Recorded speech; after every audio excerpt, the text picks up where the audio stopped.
कुर्सियों से हम पकड़ता है।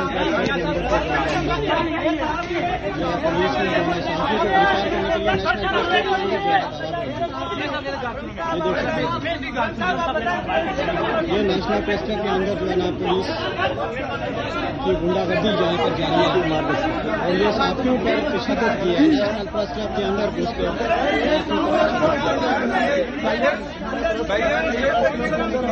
ये नेशनल प्रेस क्लब के अंदर क्या मुनाज़र है जी, ये पुलिस की गुंडागर्दी जो है ना जारी है इस वक्त। नेशनल प्रेस क्लब के अंदर जो है ना सहाफ़ी को अंदर घुस कर जो है ना मारा है। ये नेशनल प्रेस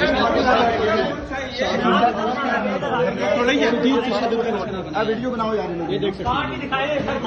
ये नेशनल प्रेस क्लब के अंदर जो है सहाफ़ी पर अंदर प्रेस क्लब में घुस कर जो है ना राजा रुखसार का तशद्दुद किया गया है।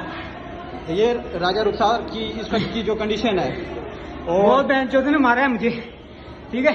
ये नेशनल प्रेस क्लब के कैफेटेरिया में घुस कर पुलिस की गुंडागर्दी जारी है। ये नेशनल प्रेस क्लब के अंदर जो है ना साथियों को घुस कर पुलिस, इस्लामाबाद पुलिस की गुंडागर्दी नेशनल प्रेस क्लब के अंदर जारी है। ये ताज़ा तरीन मनाज़िर हैं जी।